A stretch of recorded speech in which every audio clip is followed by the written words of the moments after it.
For the first time in 46 years, the best of the best in the Sports Car Club of America return to the West Coast for the club's annual one-race battle for the title of champion in 27 classes.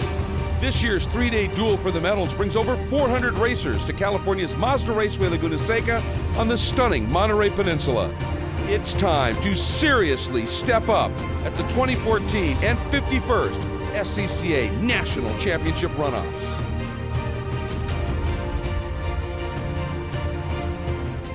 Cars are out and about to start their pace lap. Let's get down to Hayward Wagner.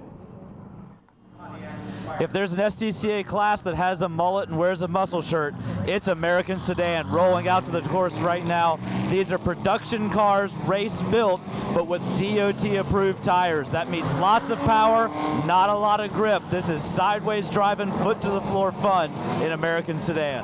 You know, absolutely right, Hayward. I think, and that was great, by the way, how to describe it. But the one thing with these cars, a ton of power, but you've got to manage these tires. You can burn these tires off in a huge hurry if you're not really on top of that game. Yeah, this is going to be short track dirt racing at its best with pavement, unfortunately, here at Mazda Raceway Laguna Seca, but you got to manage those tires. That's the key to American Sedan. Whoever has tires at the end, I believe if there's a battle at the front, is going to be who's going to be your National American Sedan champ.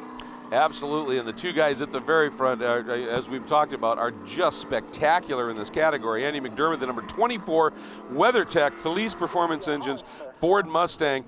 This is just an amazing achievement what he's had. He's also had a ton of tire rack pole positions, and as you said, Jeff actually won on track last year. The defending champ as a result of that, the 52 at John Heinrichsey, the Tar, Hoosier, Hawk Mobile 1 Heinrocket, Pontiac Firebird. Then in the second row, 21 Aaron Bailey, we talked about somebody to really keep an eye on, and the 13 of Dylan Olson from Kelso, Washington. He's gotten certainly some track knowledge here in the Shock Shop Ford Mustang. Third row, the number 15 of Daniel Richardson, all the way from Rockville, Maryland, in the Performance Auto Works Camaro. He shares the row with another Camaro, the number 8 of Bill Botten out of Indianapolis in the Van Winkle and Botten and Marks Chevrolet Camaro. Then the 7th and 8th spot on the 4th row, the number 50 of Amy Aquilani from Phoenixville, Pennsylvania, and the Tar Hoosier Hawk Pontiac Firebird, and the 03 of Kevin Smith out of Hillsboro, Oregon, and the Stacy and Holly Smith Pontiac Firebird. Then you take a look in the inside of the 5th row, the 58 of Beth Aquilani from Arlington, Virginia, in her Tar Hoosier Hawk Pontiac Firebird. And then in the 10th spot, the number 3 of Bill Shepargardis in the Rancho Santa Margarita, is where he's from, in the Porterfield Brake Chevy Camaro. Then Jim Wheeler, who we talked about in that Wildwood and KC Racewear Pontiac Firebird. 12th, the number 73 of Chris Qualls in the Hazapool Ford Mustang Cobra. In 13th, the number 55 at Todd Cook, again from Hillsboro, Oregon, local track knowledge, the American Precision Mustang, but really also struggling in qualifying. But qualifying is one thing, and we talked about it. Sometimes you're on your fast lap a couple of times, you get a black flag, things happen. There certainly was a couple of black flags in these sessions. The race is a whole different story. Yeah, it's a lot different. We try to catch somebody, you try to put those qualifying laps, and you got to race by them. You may get in the marbles, you may burn off your tires, could have a mechanical failure. It's all going to come down to 20 laps, and these guys are quick enough to do 20 laps over 40 minutes, barring any caution flags. We should see a full 20-lap race. Absolutely, it should be fun, and there he is, your pole sitter, Andy McDermott, leading the field through the final corner. Pace car is in. Little last minute little wiggle there, trying to make sure those tires are nice and clean. Nice late green flag, field stacked up pretty well. There we go, and there's the WUMA, folks. We are underway. So those big V8s come to life, and it is McDermott. Ran a little wide coming through turn 1, just trying to solidify his hold on that lead. And again, right behind him, John Heinrichsey, that blue Pontiac Firebird. Ooh, he's got company down on the inside. A very aggressive move. Does Aaron Bailey make it work? He's there, and Heinrichsey has to give way, at least at the exit of 2. Now, coming up the inside, at least an attempt, not quite close enough. The number 15 from the 5th spot, Daniel Richardson, has to slot back. Boy, that was good stuff there as Bailey just put the door right there to John Heinrichsey, moved him out of the way, and took that corner away coming out of turn number 2. Yeah, that's exactly, I mean, look at Andy McDermott is just smiling, looking in the mirror going, you guys go ahead and do that. That's fantastic, and it has allowed him to draw away. There is that 21 of Bailey, then the 52 of John Heinrichsey, and the number 13, Dylan Olson, dropping a wheel at the exit of 6th. And take a look at the front end on Dylan Olson's number 13. There is more negative camber screwed into that car. It's unbelievable, the plant that he wants out of that thing. Yeah, the old Fox body Ford Mustangs, those cars, you really have to dial them in to get that old straight axle to work, but you put a mega camber in the front of those cars. Lightweight body, big monster pushrod V8, and it's a kind of a recipe for a great road race car. And you know, there's another part of that story that's pretty amazing. It's the exact same car that his dad ran in the SCCA Runoffs 20 years ago in the class that it ran in back then. So talk about a family legacy. Yeah, it's a car you take apart and clean it a little bit. Wow, look at that. As you see, way off to the side is Richardson, really pushing in his Camaro, trying to get up and catch up to this lead group sitting in 5th. We don't want to let him get away, and Andy's already done a little bit of that. But again, you've got to make sure that you keep those tires underneath you a little bit. It's not a huge tire in terms of a footprint on these cars, and they do make really stout power. Yeah, they sure do. And you notice a little bit on John Heinrich's car there. He's using that Pontiac Firebird, the stock front wheels in that car, and has got the big wide rear tires there. So looking for some rotation in that Pontiac Firebird with that setup he's got. Back into turn 3 once again. And boy, he is close. He is all over the back right now, the 21 of Bailey. And you know, these guys' qualifying times, they were within 2/10. And it shows right here, boy, Heinrich dropping that left rear on the exit at turn 4, just using up every bit of racetrack. But when you drop that tire in these cars, they have power, but you're just spinning that wheel if you stay on the gas for a little bit. And if you don't stay on the gas, you're losing momentum anyway. So you really, you know, you need to use up the track, but don't use up over what the track gives you. Yeah, especially there in turn number 4, you drop a couple wheels to the outside there, you go to pull it back onto the track, you end up getting the grip once that right rear tire gets back on, and you're off to the wall on the driver's right. Yeah, there are little nuances. Oh, we got somebody that's pulled off over there, so issues there. But yeah, you do have the little nuances around here where this track will just kind of grab you, won't it? Yeah, sure. Well, I believe that was Beth Aquilante that was pulled off over there at the top of the corkscrew. Must have happened on the first lap, problems for her. That is unfortunate. You hate to see that kind of thing happen so early in a national championship race when you put in such an effort to get here. But that's all part of the game in racing, and that's what you see. Andy McDermott's fast lap of the race for everybody, a 1:39.768. That's just about a second and a half off where he qualified. Bailey Heinrich, Dylan Olson, Dan Richardson. By the way, the number 8 of Bill Botten sits 6th. The 7th spot is held by the 50 of Amy Aquilani. 8th is the 03 of Kevin Smith. 9th, the 73 of Chris Qualls, and up to 10th now, the number 20 of Jim Wheeler. His best lap of 43.9, which is better by almost 2 seconds than where he qualified. So at least they're starting to get a little bit of a handle on that car. Yeah, and Heinrich got a great run coming down that straightaway, drafted right behind Bailey, made that pass nice and clean through turn number 2. Now we get to see whether Heinrich was getting held up just a little bit and is able to get away, or whether it was just a matter of these two guys are running as close as they did in qualifying times, whether Bailey can stay close and have something to go after it. But the other side of the coin, of course, is that while all of this has been being duked out and decided for second, Andy McDermott's 5 seconds up the road, Jeff. Yeah, 5.5 now as he's pulled away over Aaron Bailey and John Heinrich, Dylan Olson, and Daniel Richardson. You see that 2nd through 4th right there on your shot. Yep. And if barring a problem for McDermott, he's looking pretty good in that WeatherTech Ford Mustang. Well, things happen. In the Tuesday qualifying session, Andy was out there. He just put himself at that time, he was up on pole by about 3 seconds because some other people really hadn't got laps in. And he said he was just starting to, he'd gone around a couple of guys, found a nice gap. He said, I was really going to throw down my lap and then pit. I wanted one more and I was going to pit.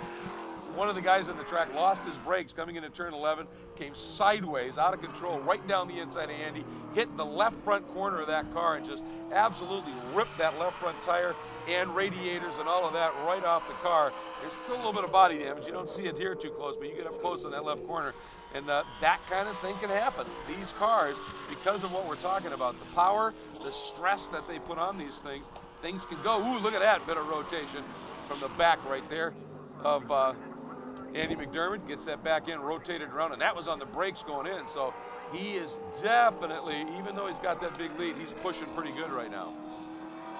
Looking for his 7th championship in his own. Boy, he is really working it. Got that rotated again. Andy McDermott, he runs one spot on that throttle. It's an on-off switch. It's wide open, or he's shutting it down to get on the brakes. Yeah, you see the rear end of that car dancing back around. I saw as he came down through that little kink on the exit of 4, you saw the brake lights sort of flash a little bit. We'll have to start watching that just a little bit here. See him there. You see those lights blinking on the back of that Mustang. Not sure if he's having braking problems coming through turn number 6, or maybe just setting the brake pads. He has such a big lead, trying to make it cautious and just don't take anything for granted. Yeah, well, you know, that's the thing. You know, every once in a while you go, why is somebody driving that crazy? Why is somebody driving that crazy out there, that hard? Well, sometimes that's your rhythm. You get into it, that's where you work. You start to slow down, that's when you start making mistakes. You just want to hit your marks. And that's, as I said, Andy McDermott, he just drives. That's what he's all about, and whatever happens, happens. Yeah, and I sure love the sound of that Mustang. And ironically enough, it's a brand new body style Mustang, but it's an old carbureted V8. I mean, it might be a new V8, but it still is carbureted. The dual overhead cam, fuel injected model that comes in this, you rip that out and you have to run a carbureted motor in American Sedan. So not the motor this car originally comes with. And that's kind of kept it, it's an interesting way to keep the technology. I know that they have been discussing opening it up to let those fuel-injected engines be able to run. But sometimes it's just what you're familiar with. You like the package that you have, and that can make the difference. I think we got a good look there at the 70 of Chris Qualls, and there's the 20 of Wheeler coming after him again. And Wheeler still has not been able to get out of that 10th spot. Yeah, stuck back there, started a couple positions behind that in 12th, trying to work his way up and get that super sweep. Not able to move up here. Not sure if there's problems going on with that, or see where he is. Yeah. But you come to a national runoff championship and drops a couple wheels there on the exit of turn number 2. Really pushing hard, wants to get that super sweep. You get a pretty good looking trophy and a nice title all season long to say that you really dominated the class. And that's a huge deal if you can pull it off. And I mean, looking at what Andy McDermott did this year, he won the Northern Conference of the U.S. Majors Tour, and he did it. Speaking of dominance, how about 6 poles, 6 wins?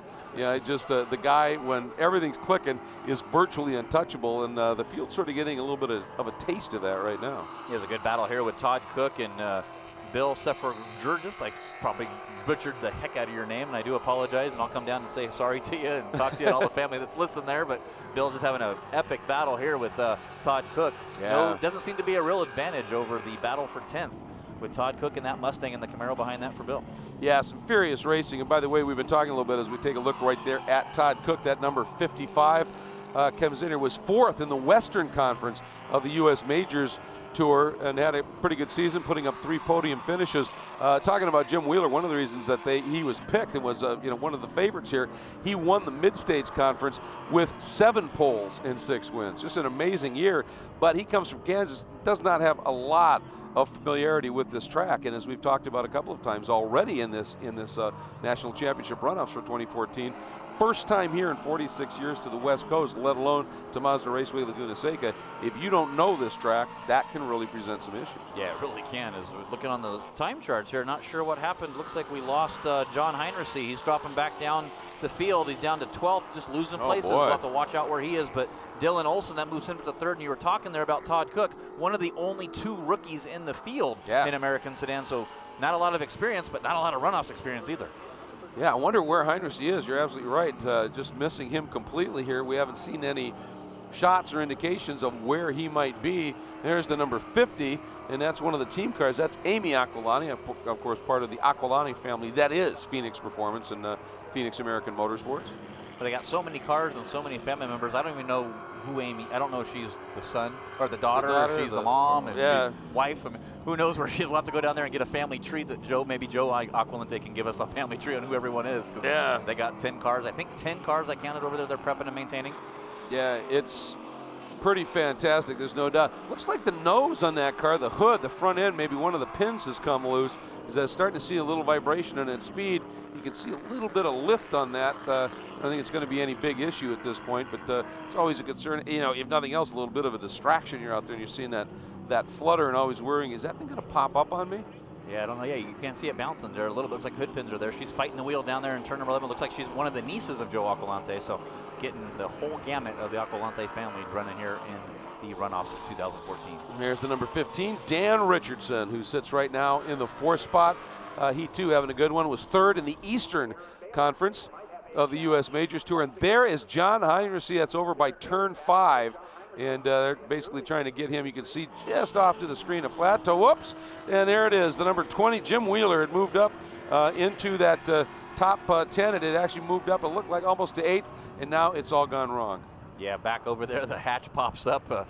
Must have had a big moment there with the air getting underneath that wing and popping the hatch up, but he's off into the sand traps. Hopefully he can get that car pulled and we're able to stay green, completing lap number 7. But how about this rookie right here, number 13, Dylan Olson. You talked about running Dad's old car up to 3rd place in the final podium. Yeah, and I mean, he is up to third, and he is starting to pressure second spot. That's the 21, Aaron Bailey. That's the battle for second, and you're absolutely right. Dylan Olson is showing that some awfully good speed here as we start into our second third of this race, if you will. And as you said, he comes in here as a true rookie. He was 5th in the Western Conference for the U.S. Majors Tour. 6 poles, 2 wins, 4 podiums total. So it was a pretty amazing year for him, and to show up, maybe not a surprise to see him come in here. He looks awfully good right now. Yeah, 0.4 of a second quicker than Bailey that previous lap. So Dylan Olson a little bit better right now than Aaron Bailey, trying to run him down. Now, catching somebody and getting around him is a lot different. And I was looking at that Rent My RV thing. It's sort of like that VRBO, the Vacation by Owner Rental, where you can put your RV up there and have your RV for rent for people. And boy, with all the campsites sold out here at Mazda Raceway Laguna Seca, that might be a pretty good website to go check out. Absolutely, and as you said, just to come out and explore this area, which is pretty mega. You not only have the Monterey Peninsula and Carmel by the Sea, but just south here, Big Sur. I mean, there's all kinds of things to do, and I think that's a good way to go about it. But you definitely want to stop here when the SCCA's National Championship runoffs are going and watch some of this competition. It is great. And there you see Bill Botten right there, that black number 8, as he sits in the 4th spot, and Dan Richardson right there in 5th, continuing to keep him honest. Yeah, top 5 in our American sedan category. Amy Alcalente in 6th, Chris Qualls down in 7th. 10 starts at the runoffs for Bill Botten coming in, so this is his 11th start as Richardson is chasing.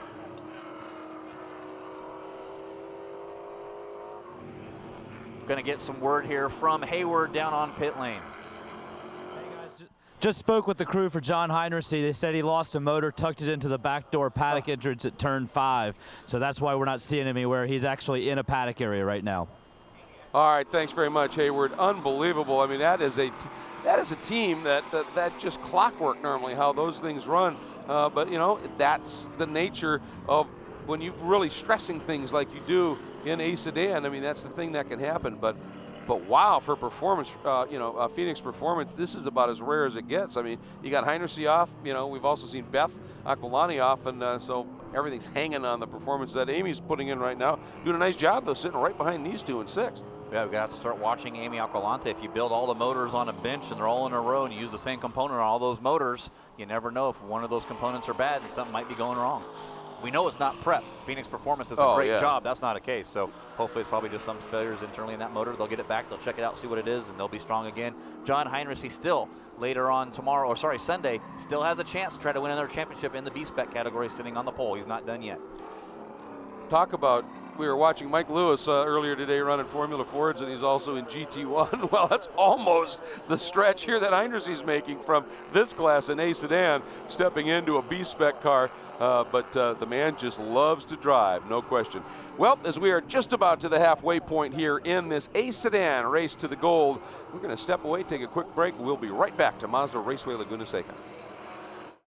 The 2014 SCCA National Championship runoffs are being brought to you in HD by Mazda. Conviction, creativity, courage. This is the Mazda way. And by Hankook, driving emotion.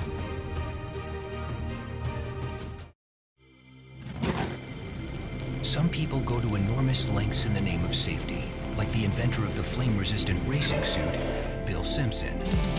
Courageous engineering is also the Mazda way, and why the 2014 Mazda 3 has an available class-exclusive suite of 8 safety features and a top safety rating. Because when it comes to safety, you can never go too far. This is the 2014 Mazda 3. What do you drive? This is Kenny. Kenny is a dentist, but he races autocross on the weekends. But he's not thinking about his tires right now. Kenny buys all his tires from TireRack.com. Using their exclusive test track reviews, he knows he's always getting the right tires for his car. But Kenny's not thinking about tires right now. Kenny's thinking, oh man, oh man, oh man, oh man, oh man. This is awesome. TireRack.com, proud sponsor of the Tire Rack SCCA National Solo Program. Machines and their manufacturers span the planet. This is no spec series. Diversity breeds excellence and brings battle. Ride with the best and test the iconic circuits of North America. No pit stops, no quarter. The world watches and knows this is how racing should be. Back at Mazda Raceway Laguna Seca, an intense battle for second continues here in our run for the national championship in a sedan. That is Aaron Bailey and the number 21, the Pontiac Firebird, in front of the older body style for the Ford Mustang in the hands of number 13, Dylan Olson. And what a show these guys are putting on here. This battle has been fierce for the last, 5 laps. And I mean, right now, Bailey is able to hang on, but he cannot get rid of that Mustang in his mirrors. No, he sure can't. And Andy McDermott pulls about a 10-second gap over these two guys, second and third, as they just crossed the line 10 laps, halfway for the American sedan category. So still a lot of racing to left. Dylan Olson has a good chance to try to get around Aaron Bailey. Two, not really rookies, but wow, McDermott's still pushing it, but rookie for Dylan Olson, and Aaron Bailey, locals, got a lot of laps around here, but no runoff, not a lot of runoff experience. And this is what I'm talking about with Andy McDermott. The man, he lives to drive. Look at him. He's pumping his brakes as he's getting ready to get down into turn 4, flashing those brake lights. The guy just flat drive. There he goes again. Just obviously, here the curbs aren't so violent that I would think you get a lot of pad knockback. I think it's just the brakes in these cars. They're heavy, they are powerful, and the brakes just get absolutely pounded. Look at that. I would think that maybe you're in a V8 pushrod Mustang. You probably got a good head of steam coming into some of these corners with a wall in front of you. I'm going to make sure my brakes work at every corner. Yep, I mean, you're slowing down a lot of mass that's going awfully quick. And he just absolutely goes after. I mean, I remember when he was running, the Mustangs in what used to be showroom stock GT, where you had to run completely stock components, including brakes, and they didn't have discs all around, back then. And racing at Road America, which is sort of his home track, late in those races, that's a track that's brutal on brakes. And watching him try and hustle that car without brakes, and he said when a sedan came around, he said it was like my prayers were answered because I could put discs all the way around. And he said, and I still tend to go through them a little bit. But like I said, the guy lives to drive his car fast. And I'm not sure sometimes that he really cares that much about managing. It's like, no, I'm out here to drive it. I'm going to drive it fast, and I like it. I like to feel that woman when I pitch that thing around the corner, and he is a joy to watch, no question of that. Yeah, Bailey and Dylan, the previous lap were about a second faster than McDermott. This lap, they're about a half a second faster than him, so not sure if there's a problem with those brakes. We see him pumping those quite a bit. The best thing that could happen for him right now is if these guys start battling side by side, slow each other up, let him maintain a cushion there, maybe back it off just a little bit like it looks like he's doing according to the time charts, sort of salvage that first place. Well, maybe that's why he's pushing so hard right now as we're working lap 12 at 20. He's got that big lead, but you're absolutely right. Maybe the brakes are going away, so now he's just driving it for all it's worth in the corners, knowing he's got to literally soft pedal it into these corners. Yeah, and there's Aaron Bailey starting to defend a little bit to the inside. Goes back to the outside of turn number 6. Not a place I would defend as you want to try to get this good run up the hill. Dylan Olson tucking right on the back bumper. Can he make a move? Well, yeah, he wanted to, but you can see that move. He's going to try it up and around the outside. That's some brave stuff, trying to just get Aaron Bailey a little bit offline. But I wonder if maybe Dylan's crew hasn't said McDermott's in trouble. He's got brake problems. How are you? And he said, well, I'm okay. Then get around Bailey and go after him. Keep the pressure on, because suddenly he's just gotten a little bit more aggressive, hasn't he? Yeah, you never know. This could be a battle for a gold medal national championship right here, depending on what happens with Andy McDermott. I don't know if he's having brake problems, folks. If you are listening, we're speculating based on what we see with the lights, and a little bit of white smoke coming out of the back of Dylan Olson's car as well. Yeah, well, we're now past that halfway point. We're, 13, 14 laps in on these cars that are just pushed to the absolute nth degree all the time. And they start to feel it. There's McDermott. Oh, look at that move. Big late out to the outside. Massive lockup as he got in. I think he was surprised at how early Bailey braked, and he had to swing right to not get into the back of him. And, of course, that just messes everything up. And now the problem is, did he hurt that left front tire? Because you get a flat spot on that thing, now you're in trouble. Yeah, and it's going to lock up every time it comes back again, and you're hard on the brakes. That's going to where the tire's going to want to stop.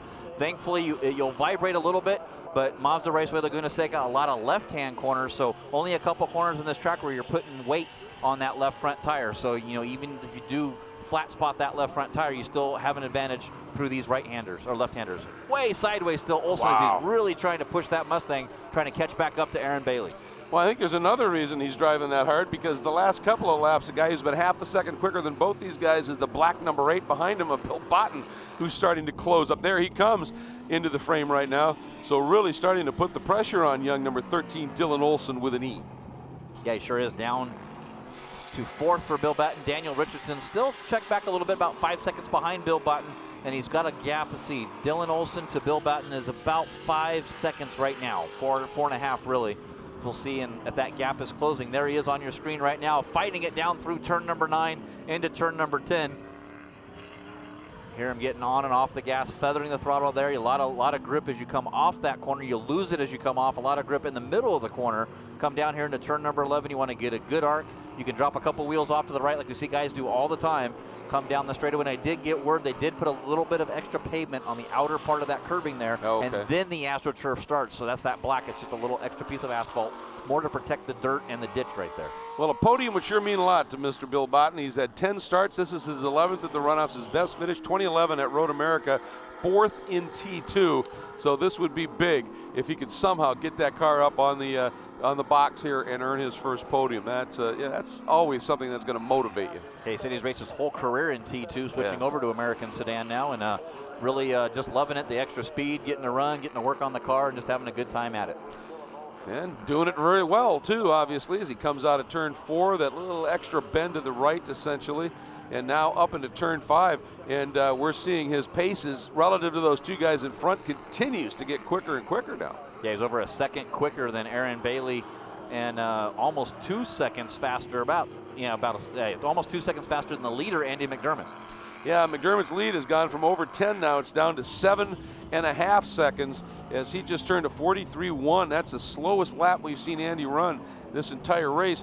But we're now working lap 14, so just about to the 3/4 point, and Andy's not backing off that much. Yeah, what a great camera shot there. You really get a good view of how the track drops down and goes down.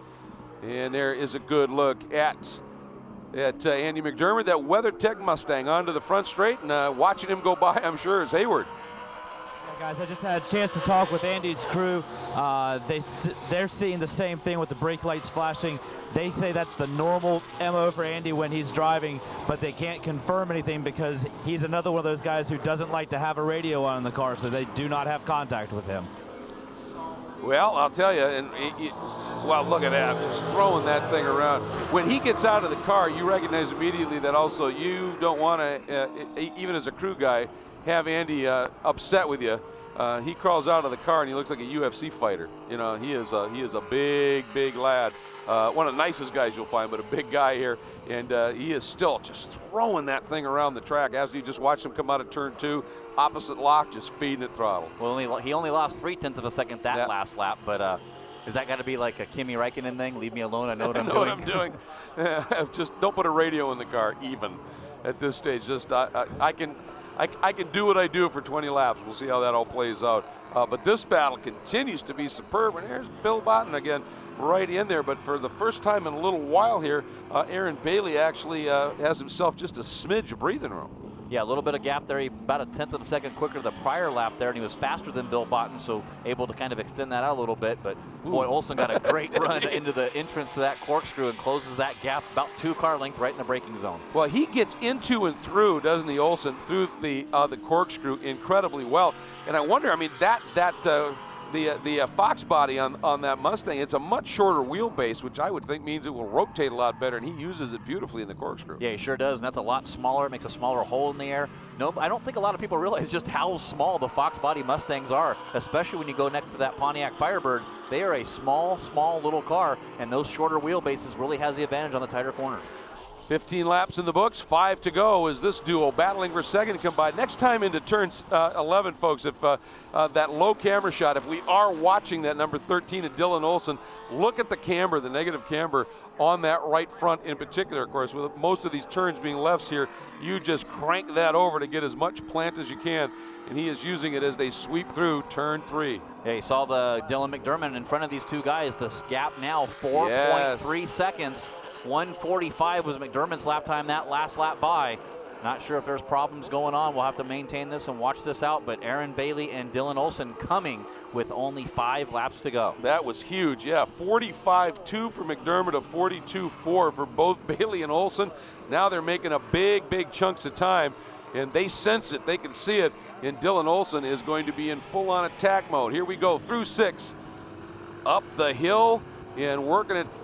You know, we've been talking about brakes for McDermott, but you also wonder, we talked about tire management up there. We're watching that car just thrown sideways, slewing around out there.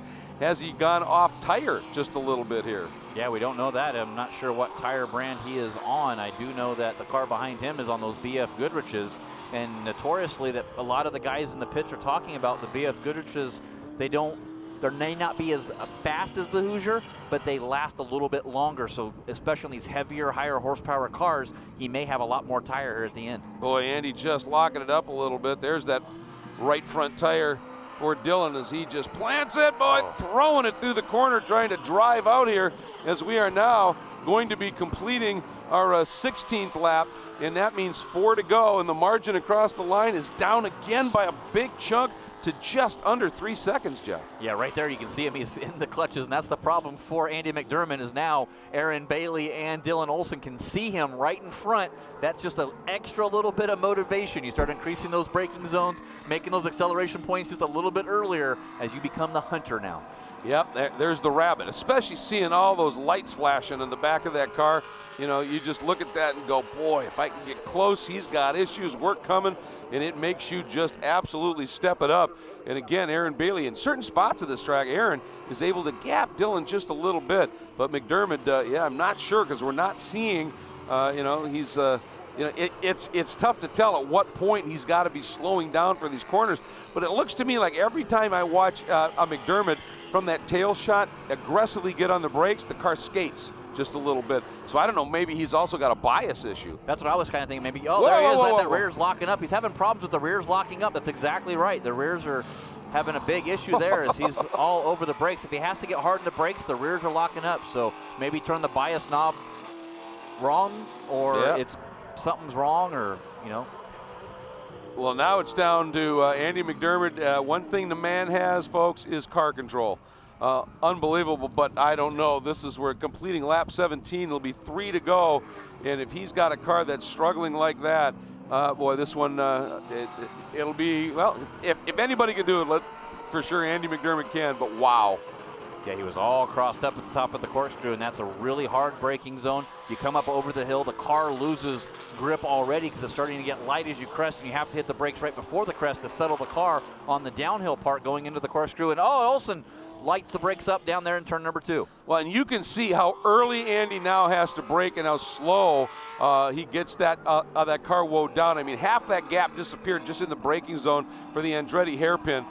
So, yeah, he clearly is wounded right now. That last lap of 43.8. Bailey and Olson both turning low 42s. Yeah, you just want to try to get all of your points correct here, nice and smooth through the corners. Carry as much speed as you can mid-corner to get a good exit off, because you're not going to make up and you're going to lose time in the braking zones. Right now, you got to get a good run. Up the hill right now we go. Now we're getting some reports that, well, again though, did you see that? He went to the brake and that car just had, now that might be that there is, you know, if the pads have fallen back off a little bit and you go to the brake, it'll grab awkwardly, won't it? So let's check in with Hayward. What do you got? Guys, quickly at turn 11, you can see McDermott car having a hard time getting the nose pointed. He's a lot later to the throttle there than everybody else. I think that supports the theory that he's having a hard time getting that car woed down and getting the nose turned in. Yeah, it makes absolute sense because it has been a struggle. And then all of a sudden, sometimes the brakes lock, it seems, and the back end just slews around. And then he's got to hang on to it. Look at this could be a 4-car battle for the lead because Bill Botten is coming immensely quick right now. He's turning the fastest laps of this group by a bunch as we complete lap 18, 2 to go. And Sedan, from what looked like a walk for Andy McDermott in a 10-second lead, as they come by, is down to 1 second. 2 to go, and Andy McDermott again running a 1:43.5 to low 43s now for Bailey. Oh! Down to the inside, and a contact. Batten just lucking out there, Jeff. Oh, yeah, Olson came down there, was trying to make a move on the inside, hard on the brakes as hard as he could, got in the back of Aaron Bailey, spun him around. Bill Botten got around him. Aaron Bailey loses 2 positions in 1 corner. Oh, my, that is, and obviously that's going to be looked at certainly by the SOMs, the stewards of the meet as they call it here. And Andy McDermott, you know, I don't know that really was any big help to him, because that just tells you how aggressive Dylan Olson is willing to get in this one. And right now, his older Mustang looks to be a bit healthier. Yeah, it sure is, but I got to think that the stewards of the meet, even if Olson gets around him, I think there's going to be action taken, unfortunately. So McDermott might still be in the catbird seat. Here's Olson pushing as hard as he can, drops a couple wheels off on the exit of turn number 6. And every little mistake like that is the thing that McDermott needs right now, because with his car not being healthy, he needs others to have some sort of an issue, and it doesn't necessarily have to be mechanical. It can be mental, and sometimes that happens. Boy, here we go, down through Rainey one more time, and then the white flag will fly this time by. Can Andy McDermott, 6-time champion in A Sedan, hang on for one more lap under the onslaught of Dylan Olson, who is in full attack mode? And let's not count out Bill Botten. As I've said, the last couple of laps, he's run over a second faster than anybody else on the track. Yeah, he's certainly catching them. If those guys get side by side and start battling for the lead, or there's a little side-to-side contact, I would just be Bill Botten, maybe catch a gear, put my foot down, and go right around him. Absolutely. Boy, Andy that time got a great drive, though, out of 11, but now he's way outside, and look at this. There goes Dylan down underneath. I wonder why Andy left that door open that wide going in there. Boy, I think he got in, he went for the brake, there's nothing there, and it just starts to skate. Oh my goodness, unbelievable story here. Big slide there by Dylan. And you know why I think Bill Botten has been able to run faster than anybody else out there? He's the one guy, we've been watching him every time we see him. Very little slide on that car. I think he's kept those tires in absolutely pristine shape. Yeah, he's got a good chance here. About 6 more corners to go. Can he go ahead and maybe he can move up into second place and see if he can get around Andy McDermott? But Olson dropped a couple more wheels off. You can't do that with Andy McDermott behind you. It's not over yet. Absolutely. You do that, you lose all that momentum. And Andy, you know, we've seen what he can do with car control, but he sees opportunity. Even with a wounded car, he will come steaming up the inside and go for that spot. So now Dylan has to just hit everything beautifully. He's been owning the corkscrew. That was a superb run through there. Yeah, it sure was, and McDermott was pumping those brakes all the way up the hill. I got to think that's a long pedal, having braking problems, we don't know what it was, but definitely braking issues on that car. Well, sometimes if you don't get the pads broken in right, they can glaze over, and then it'll have that sort of effect where there's just nothing home, and then suddenly it's there. And here comes Botten. Speaking about suddenly it's there, here we go. Botten down underneath. He's got it all, little rub, and McDermott lights up the tires trying to stay with it. So here we go. Unbelievable. It is young Dylan Olson taking the win in the car Dad ran in the runoff some 20 years ago. And on the last corner, Bill Botten slides underneath and picks up second. And Andy McDermott goes from leading from pole for the entire race to the bronze at the finish. Oh, wow. Yeah, back of smoke out of the back of that thing. He ran it all the way to the full 20 laps. Dylan Olson did, yeah. May not have made 21 laps. It's going to be interesting to see what plays out here, because if, not going to say anything, but if there is a driving penalty with Dylan Olson, Bill Botten might have just clinched a national championship with that pass down there in turn number 11. Well, you know that's going to be reviewed. You know, whether or not something will come of it, that's in the steward's hands. But certainly, you're right, the stage is set for that sort of potential right there. And Bill Botten, I mean, just a perfectly well-judged drive, as we said. You know, the latter half of that race, Jeff, he was the guy that had the fastest car, and I don't think it was coincidence that he was the guy that was keeping the back end behind that car better than anybody else out there. Yeah, he sure was, and he definitely earned that second place, and if it does become a win, but congratulations to Dylan Olson. Great job for him coming in a rookie and winning American Sedan when you beat 2 guys that have 18 combined national championships in your first ever runoffs. That's something to be proud of. Yeah, and how bad is Andy McDermott's car? On the way up into turn 6 on the cool down lap, he was pumping the brakes. So that car, it'd be interesting to hear what he has to say when he gets down there and gets a chance to talk to Hayward. Obviously the guy that did everything he possibly could to salvage this one here, and he just couldn't pull off the miracle. No, did not do it, and unfortunately just a couple laps too late. Yeah. He would have had that happen, but The Fold Fox Body Mustang gets it done. American Sedan, your race winner once again, Dylan Olson. Congratulations. And you know what is next to Dylan's name? A big R. He, winning a gold as a rookie, if that holds, that is absolutely superb. Yeah, good job for him. Making his way down into the pits, getting all the salutes from the corner workers here. Believe me, the corner workers love having a ride like this. And Bill Botten gets the GoPro hero move of the race. I was hoping that's the way it would go.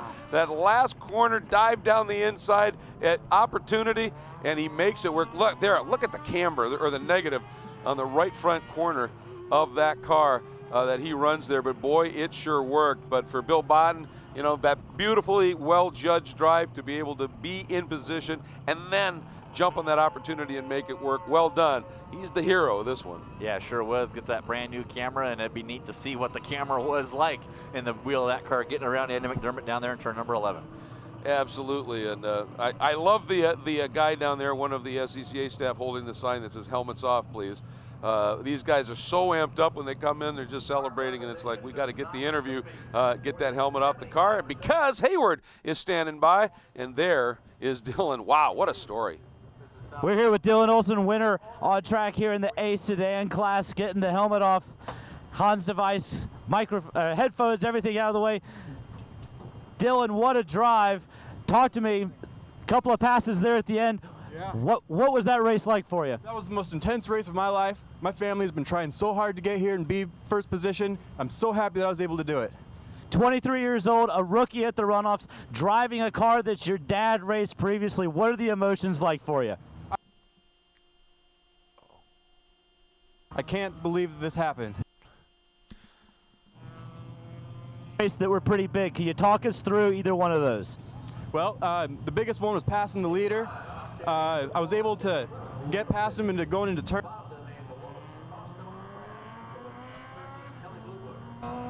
No, it's a shame. Problems for the microphone down there, a little bit of a technical problem. Second and third in just a second. There we go. Thanks, Hayward. We heard you. You'll go grab second and third. But you can just see the emotion on that young guy's face, to pull this one off. Just unbelievable what he achieved today. Yeah, saying that his family's been trying so hard for so long to make this happen. That's a young rookie, 23-year-old, able to make it work. Yeah, we just had a shot. You can see Andy McDermott out of the car sitting on the wall. I mean, he got into the pit lane, pulled over the first opportunity he could, and parked. And I think he is one worn puppy. But the guy that sits in second, Bill Botten, is now with Hayward. We're here with Bill. Bill, 15th Runoffs, first time on the podium here in American Sedan. First year in A Sedan. I have been in another class before in C2. It's first year in A Sedan, and couldn't be happier. So I've been told that you're going to get the GoPro hero move of the race for the pass down there in turn 11 on the last lap. Talk me through what happened there. Well, I could see that Andy was losing his brakes, and I was getting on him, getting closer every lap and every corner, and I knew that was the last chance I had, and it's a hard braking corner. So I just kept to the inside, and he gave me enough room to get by and got the pass done, and now it's in. An outstanding drive for you. Who do we need to thank for this? Oh man, you need to thank a bunch of people. First, my wife Cynthia and my family. My daughter Kendall came out from Indianapolis. She's here. Hoosier Tire. They've been great to me. Carbotech Brakes. My crew chief Matt and Backstreet Performance Racing. All right, well, congratulations to you. A great finish, a great race. One other special thank you to Billy Gray. Forever, so thank you. All right, well, he earned those thanks, as did everybody that's a part of that crew, and they are the unsung heroes of the sport, getting these cars. You know, it's not just building a fast car, Jeff, it's building a safe car. A car that a driver can feel comfortable enough to get in and throw around like these guys do. These crews are special. Oh yeah, they sure are, and that's really, the drivers, we get all the glory, but the crews are the ones that get us there. So it's sort of like the quarterback is the driver, but you got to have a good team behind you to protect you and be able to make those nice throws and be able to make those great passes to win those GoPro Hero 3 cameras and get those great passes in the championships and the runoffs. Yeah, absolutely. Now they've got Andy McDermott's car, the WeatherTech pole sitting car, the tire rack pole car, up at the same area where the interviews are, but Andy gets out of the car, sits down, then drives it up there, gets out of the car, sits down. I think just hanging on to that beast for those 20 laps when everything was going wrong inside there, it's kind of like being in the Apollo cockpit. All the bells are starting to go off, and you're just hanging in there. I think he is absolutely spent at this point. I certainly hope we can get our little technical issue solved. I'd love to hear from Andy. If nothing else, maybe we can get a little bit of an update from Hayward. But just an unbelievable, battle for this entire race for all these guys. And for McDermott, I mean, he darn near pulled it off with a car that clearly was wounded. Yeah, it sure was. He was pumping those brakes, and just a couple laps too short, as there is Dylan Olson, your race winner in American Sedan, waving that flag. The crew, the car of Beth Aquilente getting pulled off, and cousin Amy, look at that, sitting there in 5th place. Top 5. In top 5 for Amy Aquilante. Great run for her. Absolutely fantastic. Good for them. And so here we go, watching again this young man, Dylan Olson, on that. That is a very, very special moment when you've got that checkered flag and you get the lap of honor as the gold medal winner. Gold medal, that means national champion in your class. The best of the best out of some, however many people are running in that category that you've had to best as the season unfolds. And this is a moment, oftentimes you'll see guys do these laps, they'll hustle it around, get in. Not at the Runoffs. You milk this for as long as you can. So, and as he heads into pit lane, I think we may just have Andy McDermott with Hayward. We are here with Andy McDermott. Andy, from our point of view, it looked like you were just wrestling a car that was really having some issues in the last couple of laps. Tell us what it was like for you. Well, it was, we got off to a great start. Car ran perfect, Felice power. We had a WeatherTech Mustang. You've got Redline oil, you got Hoosier tires, Carbotech brakes were great. And then we had a mechanical failure in the left front, and I was driving around with 3-wheel brakes. It looked in the straightaways like you were pumping the brakes, trying to manage it, and for several laps there, it looked like you were able to maintain the pace despite the challenge. What was the place that it stepped away? Well, in lap 4 is when I had the failure, so I ran the entire rest of the race with a broken rotor, and the pads were awesome, which is what Carbotech makes, but they just, it's the luck of the draw. Sometimes you get poor material, and there we are. Any chance this is related to the incident on Tuesday in qualifying? No, I don't think so, because we changed everything out. The guy that ran Anderson on Tuesday then banged the car pretty badly, but it was all new pieces, so we don't think it's related to that at all. Well, certainly we understand the disappointment in the result, but it was a heck of a drive. Amazing to watch you controlling the car under those conditions, and congratulations on the 3rd place podium finish. All right, man, I appreciate it. Thanks, you guys.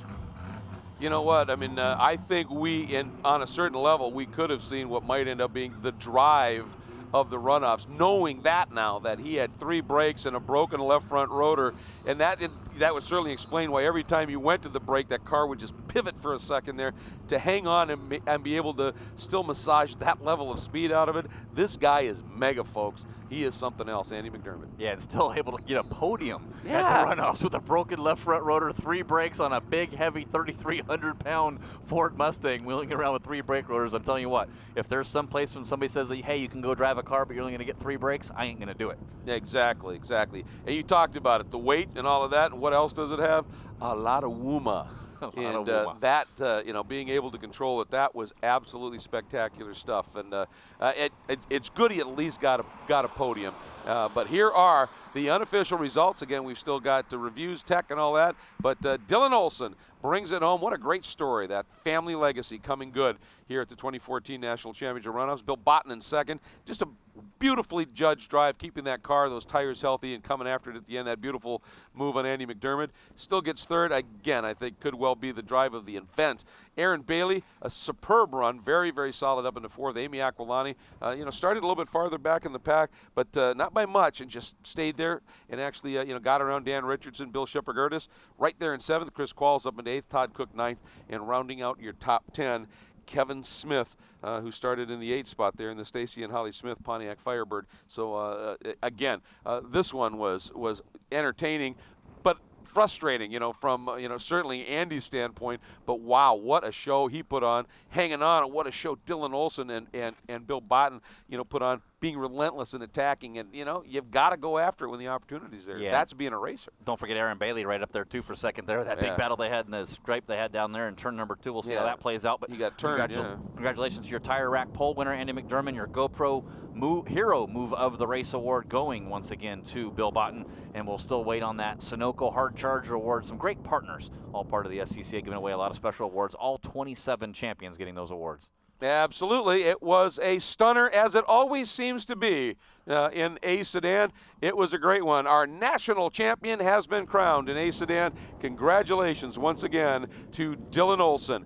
For, again, Jeff Lepper and Hayward Wagner down in pit lane, I'm Greg Creamer. As always, A Sedan enthralling. Hope you enjoyed it as much as we did. See you next time. The 2014 SCCA National Championship Runoffs are being brought to you in HD by Mazda. Conviction, creativity, courage. This is the Mazda way. And by Hankook, driving emotion.